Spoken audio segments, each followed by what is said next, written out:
욥기 42장 1절로 5절 말씀을 제가 봉독하겠습니다. 욥이 여호와께 대답하여 이르되 주께서는 못하실 일이 없사오며 무슨 계획이든지 못 이루실 것이 없는 줄 아오니 무지한 말로 이치를 가리는 자가 누구니이까? 나는 깨닫지도 못한 일을 말하였고 스스로 알 수도 없고 헤아리기도 어려운 일을 말하였나이다. 내가 말하겠사오니 주는 들으시고 내가 주께 묻겠사오니 주여 내게 알게 하옵소서. 내가 주께 대하여 귀로 듣기만 하였사오나 이제는 눈으로 주를 배웁나이다. 아멘. 자, 오늘은 욥 그래도 삶을 지탱해야 될 이유를 말하다라는 제목으로 말씀 나누려고 합니다. 여러분, 의미 있는 삶의 기준은 무엇입니까? 세상을 살아온 날수가 그렇습니까? 장수하면 복받은 겁니다. 의미 있는 겁니다. 건강하면 그렇죠. 또 우리가 이룬 업적들, 인류 평화를 위해서 이바지하신 분들도 많이 있는데 그분들은 의미 있는 삶을 살았을 것입니다. 또 선교사님들 가운데서는 혁혁한 공로를 세우신 분들도 많이 계십니다. 아니면 사업하신 분들은 비즈니스의 성공 유무, 아마 각자 나름대로의 삶의 의미를 발견할 수 있을지도 모르겠습니다. 여러 가지 있겠지만 저는 오늘 여러분에게 의미 있는 인생이란 무엇인가, 삶이란 무엇인가를 다시 한번 생각할 수 있는 이야기를 먼저 여러분에게 소개하려고 합니다. 저는 최근 그 올리비아의 기적이라고 하는 인터넷 기사를 제가 읽게 되었습니다. 읽으면서 저희 강팍한 제 마음이 막 녹아나면서 눈물이 나더라고요. 그래서 여러분에게 한번 나누고 싶다라는 생각이 들어서 오늘 말씀을 제가 하기 전에 잠깐 나눕니다. 그 올리비아는 그 불치병을 앓는 3살 먹은 여자아이입니다. 그에게는 얼마 남지 않은 시간들이 있었습니다. 고작 3살밖에 안 됐는데 길어야 1-2달 밖에 살 수 없는 형편입니다. 여러분, 그 올리비아의 삶을 볼 때 그 어머니 입장에서 얼마나 그 남은 시간들이 소중할까요? 딸의 웃음, 재롱, 때론 칭얼거림조차도 어쩜 바라보기 아까울 정도일지도 모르겠습니다. 앞으로 2달 전 5월 7일 날 네브라가스주에 있는 3살 올리비아는 그 불치의 병, 뇌종양이라고 하는 그 선고를 받습니다. 생존율 제로. 특별히 이 뇌종양은 어린이들만 걸리는 병이라고 합니다. 천진난만하게 웃는 딸의 죽음을 바라볼 수밖에 없게 된 그 올리비아의 어머니, 그래서 어린이들이 가장 가고 싶어하는 그 플로리다의 올랜드 디즈니랜드로 마지막 생애 여행을 떠나게 됩니다. 그 디즈니랜드 가는 동안에 올리비아의 상황은 더 악화되었습니다. 그 상황이 악화될 즈음에 아마 어머니의 마음은 간절한 기적을 기대했을지 몰라요. 그런데 그 어머니의 스마트폰에는 낯선 이로부터 한 통의 이메일이 와 있습니다. 내용은 이거예요. 당신의 처지는 안타깝지만 딸의 장기로 다른 사람을 살릴 수 있다는 내용입니다. 하늘의 기적을 기다리는 엄마에게 기적이 나타나지 않고 한 통의 메일이 온 거예요. 당신의 딸의 그 장기로 다른 생명을 살릴 수 있다는 내용이에요. 같은 시각 기적을 기다리는 또 다른 2살 루카스라고 하는 남자아이가 있었습니다. 그 네브라스카주에서 1100마일 떨어진 그 펜실베니아주 피츠버그에 사는 루카스는 또한 시한부 선고를 받고 살아가는 어린이입니다. 담도 폐쇄증, 간이 제기능을 발휘하지 못해서 이 어린이도 몇 달밖에 살지 못하는 상황입니다. 여러분, 사진 보면 이 어린아이의 2살밖에 안 되는 루카스 배가 점점 복수가 차오르잖아요. 배가 이렇게 불러오지 않았습니까? 간이 제기능을 발휘 못하는 거죠. 이 부모 역시 애타게 간 기증자를 기다리고 있는 상황입니다. 주변 사람 도움으로 모금도 하고 페이스북과 고속도로에 루카스에게 간을 기증할 것을 캠페인을 내걸었지만 좀처럼 기증자가 나타나지 않는 겁니다. 루카스는 겨우 2살밖에 안 됐기 때문에 비슷한 연령의 아이가 기증을 해야 살 수 있는 것입니다. 그런데 이 루카스의 어머니는 한 통의 이메일을 받게 됩니다. 그 내용은 이런 것이었어요. 조건이 맞는다면은 자신의 딸의 간을 루카스에게 이식하기를 원한다. 다만 언제 딸이 죽을지 모르지만, 이런 내용의 이메일을 받게 됩니다. 루카스가 필요로 한다면 간 이식을 해주겠다고 하는 올리비아의 어머니의 결단이었습니다.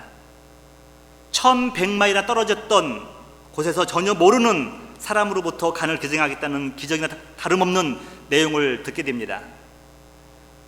올리비아의 어머니에겐 딸의 남은 생명 하루하루가 소중한데, 또 누군가는 자신의 딸의 죽음을 애타게 기다릴 수밖에 없는, 용납할 수 없는 상황들이 있었던 것입니다.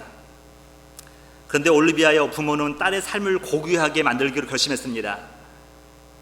애타게 기적을 바라며 기도하는 가족들이 있는 것을 알게 된 이상 어떻게 가만히 있을 수가 있겠어요. 이게 올리비아 어머니의 고백입니다. 그래서 올리비아의 엄마는 루카스의 엄마에게 직접 연락하고 간 이식을 약속하게 됩니다. 검사 결과 완벽한 조건은 아니었지만 루카스에게 기증을 약속한 유일한 기증자이기 때문에 루카스의 상태를 최대한 건강 유지하면서 그날을 기다리고 있었습니다. 올리비아의 부모는 딸의 죽음이 또 다른 고귀한 일을 하게 될 것을 믿으며 딸의 죽음을 받아들이기 시작합니다. 올리비아가 지난 6월 30일 숨을 거두고, 그때 루카스는 네브라스카스의 병원으로 이동해서 간 이식 수술을 받게 됩니다. 다행히 뇌에만 암이 전이되었기 때문에 창자 증후군을 앓던 한 아이에게도 생명을 살릴 수가 있었고, 심장과 각막을 기증하여서 또 다른 생명을 살릴 수가 있었습니다. 올리비아의 3년의 짧은 인생, 불치병의 시간이었지만 올리비아는 4명의 새 생명에게 삶을 선물하고 떠난 것입니다. 이 4명의 아이는 현재 잘 회복 중에 있다고 합니다. 누가 감히 인생이 짧다고 해서 올리비아의 짧은 생애가 가치 없다고 말할 수 있겠습니까? 아닙니다. 비록 짧았지만 올리비아의 삶은 그 누구 못지않게 소중하고 의미 있는 일이었습니다. 올리비아의 그 삶과 죽음은 지금 우리에게 어떠한 강력한 메시지를 전달해주고 있지 않습니까? 우리는 오늘 욥의 생애를 대략 살펴보면서 고난 중에도 삶을 포기하지 않고 지탱해야 될 이유를 찾아보고자 합니다. 저 여러분들은 먼저 말씀을 듣기 전에 욥에 대한 몇 가지 편견을 우리가 한번 살펴봐야 돼요. 어쩜 여러분은 욥은 신앙이 너무도 좋은 사람이었기 때문에 결코 원망이나 한탄을 한 번도 하지 않았을 것 같은 느낌이 들지 않습니까? 일단 불행이 왔을 때 욥은 입술로 하나님 앞에서 범죄하는 것을 하지 않았다고 표현하고 있어요. 만약에 기복신앙을 가진 사람이라고 한다면 욥의 고통이 크면 클수록, 또 그걸 참고 인내하면 인내할수록 그 결과는 더 큰 복을 받을 것이기 때문에 아마 당연히 욥은 그러지 않았을 것이라고 생각을 합니다. 그런데 그렇지 않아요. 욥의 고통이 얼마나 큰가를 가늠할 한마디가 있는데 욥기 3장 3절입니다. 내가 낱날이 멸망하였더라면. 여러분들은 이런 고백을 안 해봤잖아요. 내가 태어난 생일날 우리는 선물 받았지, 내 생일날이 멸망하였더라면, 사내 아이를 배웠다 하던 그 밤도 멸망하였더라면, 그러하였더라면, 우리는 이 생각 안 했잖아요. 근데 욥의 고통이 얼마나 큰지, 그가 내가 태어난 날이 이 지구의 종말이었다고 한다면 얼마나 좋았을까. 비록 욥은 하나님을 향한 것은 아닐지라도 자신이 땅에 태어난 것에 대해서 후회도 하고 한탄한 것을 엿볼 수가 있습니다. 왜 그렇습니까, 여러분? 힘든 건 힘든 거니까 그래요.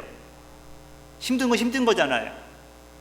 담임 목회 초년 힘든데 힘든 것을 내색하지 않으니까 몸도 망가지고 가족들만, 죄 없는 가족들만 못 살게 굴더라고요.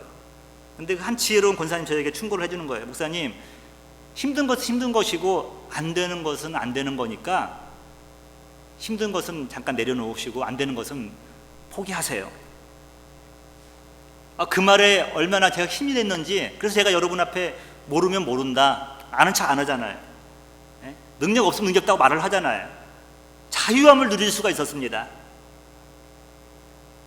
여러분, 욥은 차라리 자신이 태어나지 않았으면 하는 마음이 있었습니다. 그 고통과 인생의 짐은 얼마나 큰지 여러분들이 짐작할 수 있을 것입니다. 전통적으로 욥의 해석을 여러분들은 수없이 많은 설교 통해 들어왔습니다. 그 중에 제가 세 가지 매력해 볼 텐데, 첫 번째가 뭐냐면, 여러분들 욥의 설교를 들 때마다 의인의 고난, 입술로 범죄하지 않았다라고 말을 듣곤 했었습니다. 그게 욥기 1장 22절에 나와 있죠. 이 모든 일에 욥이 범죄하지 아니하고 하나님을 향하여 원망하지 아니하니라. 스바 사람들이 와서 모든 가축을 다 뺏어가고, 갈대아 사람들이 와서 다 뺏어가고, 또 돌풍이 불어서 천장이 무너져 자녀들이 다 죽고, 이런 가운데서 하나님을 향하여 원망하지 아니하였다라고 말을 하니까, 의인의 고난, 그가 인내함으로 범죄하지 않았다라고 우리가 많이 듣습니다. 맞는 말이에요. 또 두 번째로는요, 하나님의 자녀들에게는 까닭없는 고난이 많다는 설교를 많이 들었습니다. 인간에게 고난이 찾아오는 것은 보편적인 사실이에요. 내가 특별하기 때문에 그런 것이 아니라 누구에게나 다 보편적으로 고난이 오는 겁니다. 근데 하나님의 백성들에게는 좀 더 많다는 거예요. 시편 34편 19절이에요. 의인은 고난이 많으나 하나님께서, 여호와께서 그의 모든 고난에서 건지시는도다. 여러분, 세상과 타협하지 않는 인생이 고난이 찾아오는 것이죠. 그러니까 여러분 자녀들에게, 하나님 자녀들에게는 고난이 많은 까닭입니다. 여러분들이 이런 설교를 많이 들었고, 세 번째로는요, 고난으로부터 인내의 결과 갑절의 복을 받았다라는 설교를 많이 들었을 겁니다. 그 욥기 42장에 나와 있죠. 12절 볼게요. 여호와께서 욥의 말년에 욥에게 처음보다 더 복을 주시니 그가 양 14,000과 낙타 6,000과 소 1,000결이와 암낙이 1,000을 두었고 또 아들 7과 딸 3을 두었으며, 이렇게 마지막에 더 갑절의 복을 받다 보니까 참고 인내하면은 이러한 복을 준다라고 하는 우리 메시지를 많이 들었습니다. 아마 이 기자가 믿는 자의 인내의 귀결이 바로 이런 하나님의 복인데, 피부에 와닿는 걸 겪다 보니까 아마 이런 이렇게 현세적인 복으로 적은 것 같아요. 그래서 물질의 복을 언급하는 겁니다. 여러분, 그런데 여기에만 멈춘다고 한다면은 욥의 말씀을 통하여서 우리에게 줄 수 있는 또 다른 중요한 신앙적 메시지를 놓치기가 쉽다는 것입니다.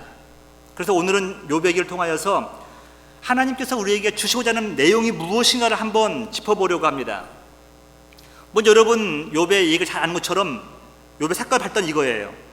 하늘에 천상회의가 열렸습니다. 천상회의가 열렸는데 그것에 사탄도 옵저버로 아마 참석하게 된 것 같아요. 여기서부터 욥의 고난이 시작되는 겁니다. 나태한 신앙생활의 결과가 아니라 오히려 하나님을 더 열심히 섬겼기 때문에 받는 고난이 욥에게 찾아온 겁니다. 욥기 1장 8절을 한번 볼게요. 여호와께서 사탄에게 이르시되 내가 내 종 욥을 주의하여 보았느냐? 그와 같이 온전하고 정직하여 하나님을 경외하며 악에서 떠난 자는 세상에 없느니라. 하나님께서 욥을 자랑스러워 하셨습니다. 그런데 사탄의 답변이 심상치가 않아요. 매우 중요한 질문입니다. 이 질문이 지금 저와 여러분에게도 던져지고 있는 거예요. 욥이 까닭없이 하나님을 경외하겠나이까? 사탄의 대답이에요. 만약에 신앙인에게 지금 누리고 있는 모든 복들이 제거된다고 한다면 그래도 그들이 하나님을 경배하고 예배할까요? 이게 사탄의 질문입니다. 받고 누리는 것이 있기 때문에 하나님을 예배하고 경외한다는 것이 사탄의 논리예요. 이것을 약간 비하하면 이런 거예요. 사람이 하나님의 말씀을 지키고 율법을 지키는 이유가 무엇인가? 복을 받기 위해서 그렇다는 거예요. 이 사탄의 핵심 질문을 통하여서 우리 신앙의 본질에 대해서 질문합니다. 여러분, 신앙생활의 목적이 뭡니까? 하나님의 주시는 복을 기대하기 위해서 그렇습니까? 물론 복이에요. 근데 그게 현세에 관계되는 물질의 복이 아니라는 겁니다. 분명한 것은 우상을 섬기는 자들은 분명한 목적이 있어요. 우상을 잘 섬길 때 복을 받든지 저주를 받지 않던지. 우상을 섬기는 자들은 기대하는 것들이 분명히 있었습니다. 저와 여러분들, 우리가 누리고 있는 모든 것들을 다 하나님께서 가져가신다고 할지라도 우리는 여전히 예배를 드리며 하나님을 경배할 수 있습니까?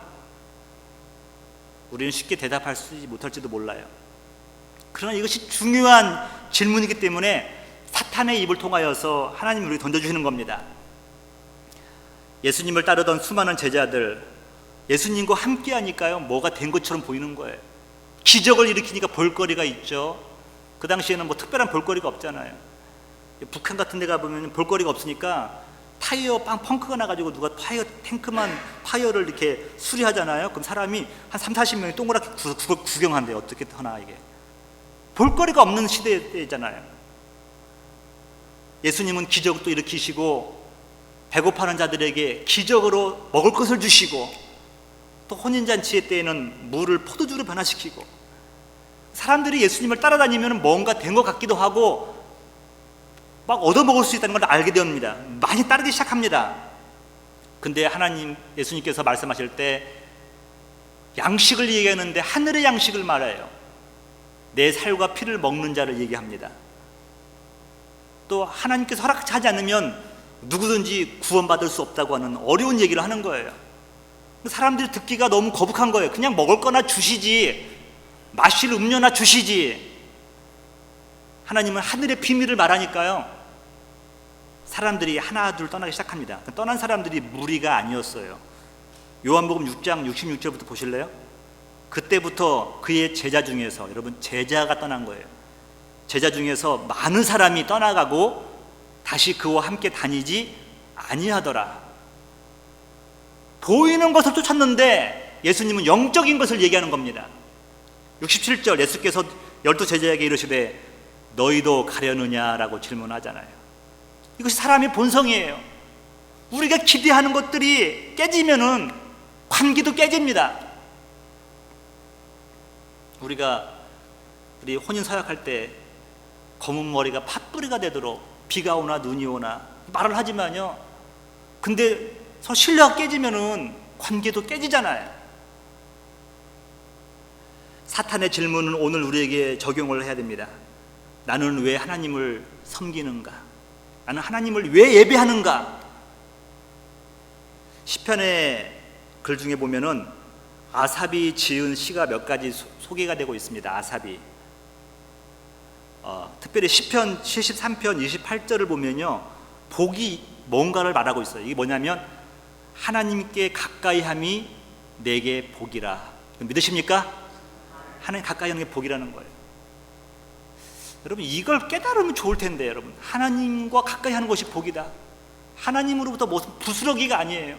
여러분, 그 차원이 아니죠. 여러분, 가까이 함이 복이라고 아삽은 고백을 합니다.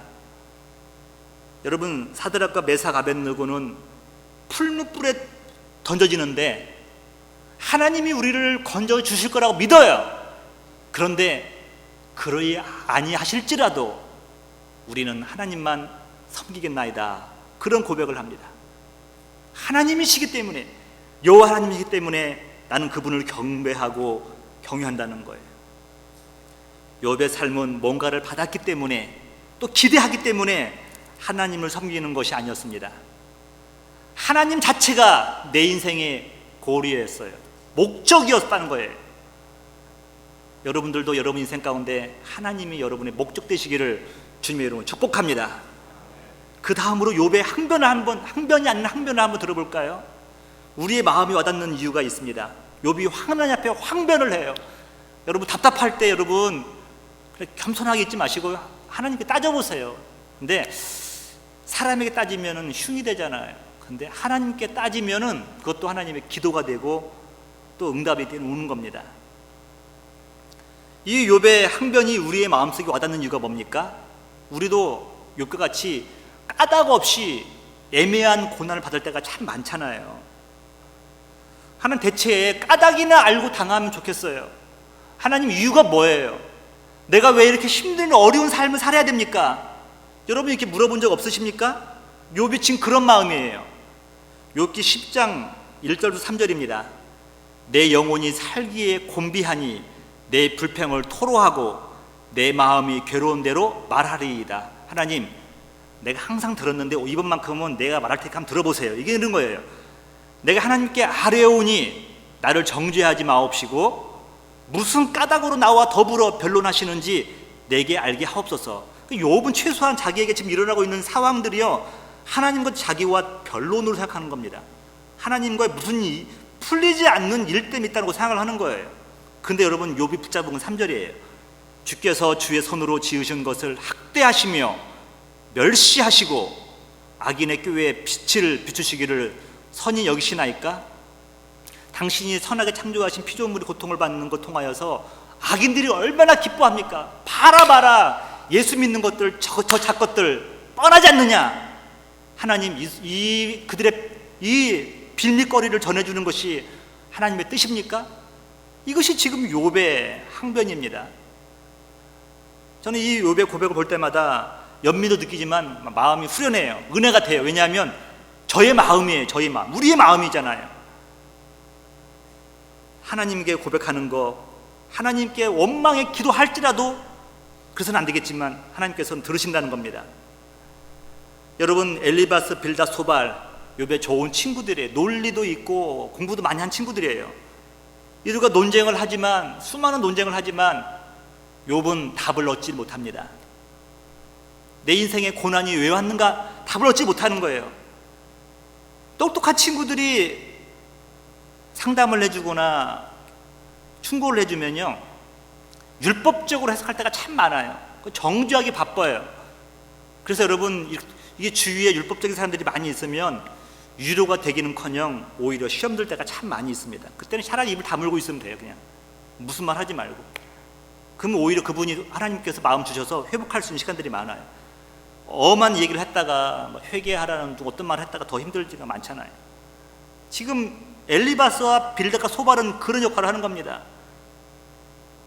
보다 못한 하나님께서 드디어 욥의 인생 가운데 개입을 하십니다. 그리고 말씀을 하기 시작하는 거예요. 근데 여러분, 하나님이 욥에게 나타나시는데 다른 곳이 아니에요. 폭풍우 가운데에서 욥을 만나 주셨다는 거예요. 인생의 폭풍우 가운데서. 인생이 평온할 때가 있거든요, 편안할 때가 있거든요, 행복을 느낄 때가 있었거든요. 그때는 하나님이 나타나지 않았는데 욥이 폭풍우 가운데 있을 때 하나님께서 말씀하기 시작하는 겁니다. 그래서 여러분, 이 말은 정확한 것 같아요. 고난은 하나님의 확성기이다. 고난이 없을 때는 하나님의 말씀에 귀를 기울이려고 하질 않아요. 인생이 그래요, 여러분. 근데 고난이 오니까, 자녀들 때문에 고통당하니까 자꾸 우리 마음이 하나님을 향해 나가는 겁니다. 하나님이 하시는 말씀 듣고 싶은 거예요. 하나님의 응답은 한마디로 이거입니다, 여러분. 야, 너 잘난 체 하지 마, 이거예요. 도대체 네가 아는 것이 뭐냐? 너희들이 나의 도를 알아? 내 사랑을 알아? 너희가 내 계획과 뜻을 알겠느냐?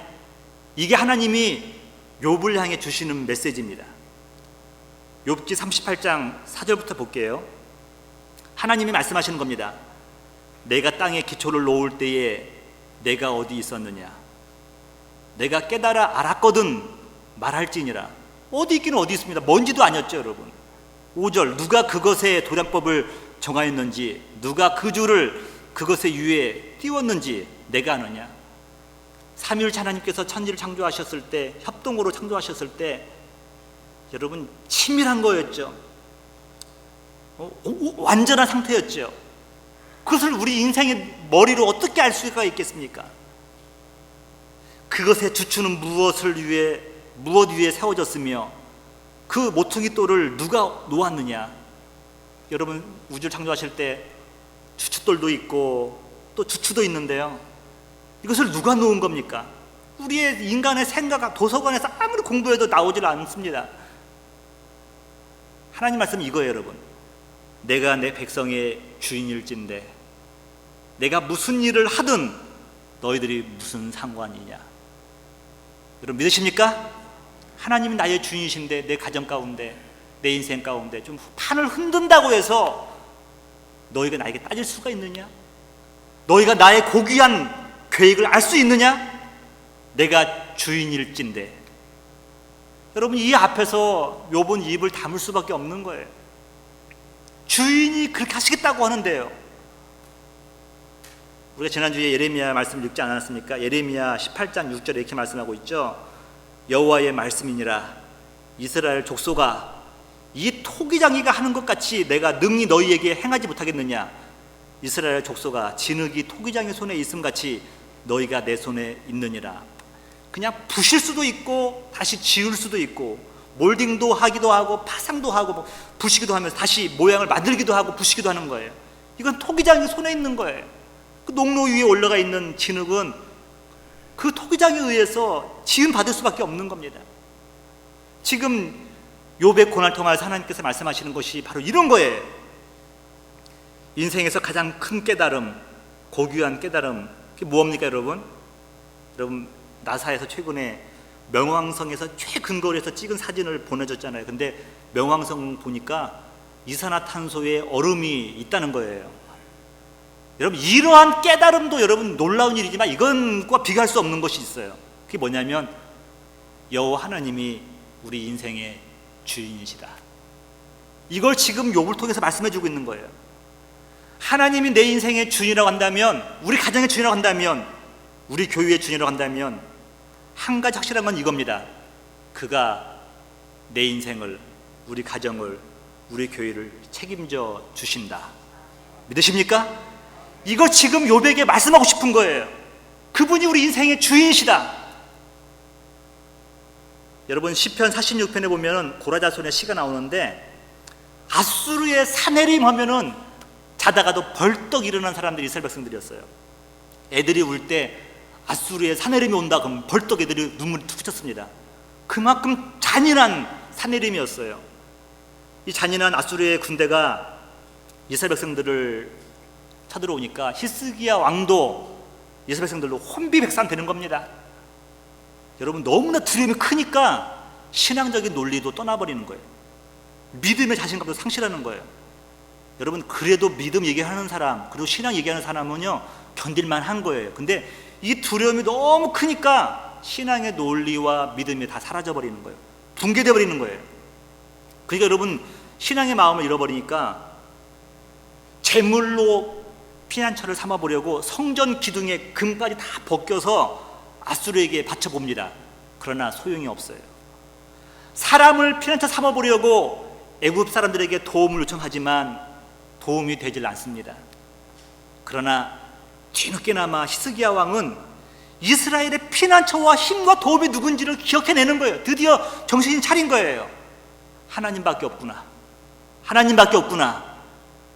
이사야의 충고대로 아수르 왕이 보낸 모욕적인 편지를 들고 여호와 앞에 나가서 울부짖기 시작하는 겁니다.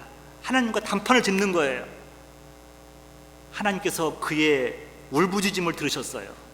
그날 밤에 공포스러웠던 아수르 군대 18만 5천 명의 군대를 전멸시켰습니다. 믿으십니까? 하나님이 하신 거예요. 하나님이 재물을 피난처 삼으려고 할 때는 실패했습니다. 사람을 피난처 삼으려고 했을 때도 실패했지만 하나님을 의지하니까 되더라는 겁니다. 그 고백이 시편 46편 10절부터 나와 있는 거예요. 이르시기를 너희는 가만히 있어 내가 하나님 됨을 알지어다. 내가 문나라 중에서 높임을 받으리라. 내가 세계 중에서 높임을 받으리라 하시도다. 만군의 여호와께서 우리와 함께 하시니 야곱의 하나님은 우리의 피난처시로다. 할렐루야. 이 고백을 깨닫게 된 거예요. 이것을 깨달은 욥은 드디어 하나님께 서렌더, 항복하는 겁니다. 찬양할 때 우리는 손 드는 이유가 멋지게 보려고 하는 건 아니에요. 서로 항복하는 거예요. 항복하는 겁니다. 항복하면서 오늘 우리가 읽었던 본문의 말씀을 고백하는 겁니다.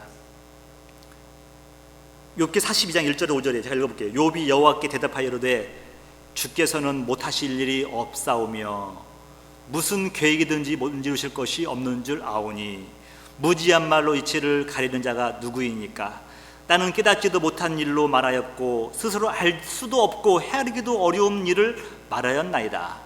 내가 말하겠사오니 주는 들으시고 내가 죽게 묻겠사오니 주여 내게 알게 하옵소서. 내가 죽게 대하여 귀로 듣기만 하였사오나 이제는 눈으로 주를 배웁나이다. 이 말씀을 제가 이렇게 저도 목사지만 읽어봐도 잘 이해가 가지 않아요. 그래서 제가 다른 버전 현대인 성경을 한번 읽어보려고 해요. 현대인 성경이에요. 한번 읽어볼게요. 그때 욥이 하나님께 이렇게 대답하였다. 주께서는 무슨 일이든지 다 하실 수 있는 분이시므로 주의 계획은 그 어느 것도 좌절될 수 없다는 것을 나는 압니다. 고난 받고 나니까 하나님께서 모든 일을 계획하신 것들을 좌절됨이 없이 이루어진다는 것을 알았다는 거예요. 3절 볼게요. 무식한 말로 주의 뜻을 흐리게 하는 자가 누구겠습니까? 바로 납니다. 내가 이해할 수 없는 말을 하였고 너무 신기하여 내가 알 수도 없는 말을 하였습니다. 지금까지 내가 하나님을 알고 대해서 말씀했던 것은 피상적인 거예요. 경험하지 못한 지식적인 거였다는 거예요. 그러나 이 고난 통하여서 이제는 그런 말을 하지 않는다는 겁니다. 4절 볼게요.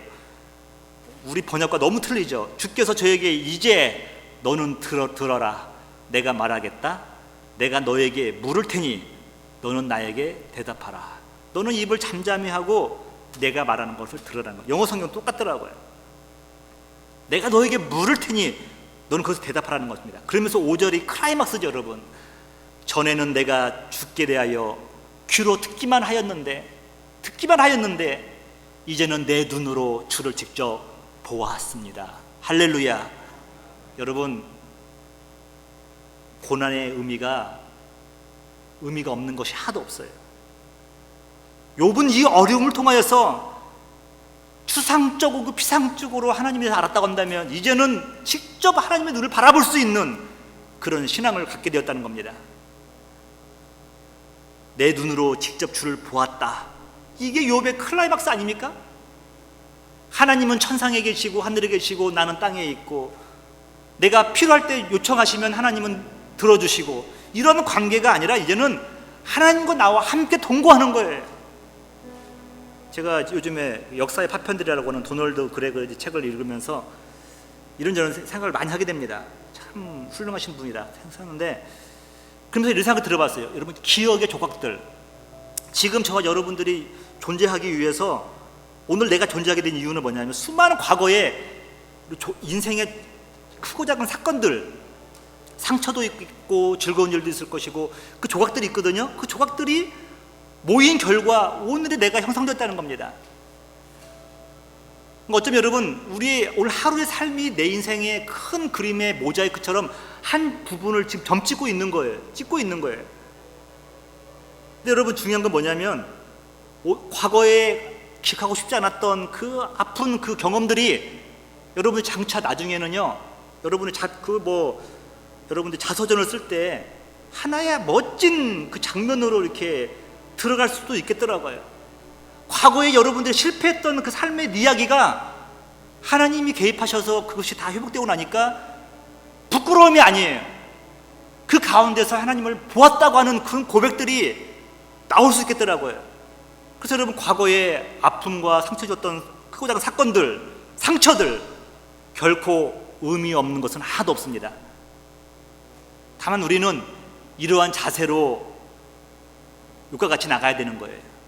욥기 23장 10절이에요. 그러나 내가 가는 길을 그가 아시나니 그가 나를 단련하신 후에는 내가 순금같이 나아오리라. 크고 작은 아픔들이 나를 연단시켜서 정금이 되게 하는구나. 또 야고보서 5장 11절은 욥의 인내를 이렇게 말씀하고 있습니다.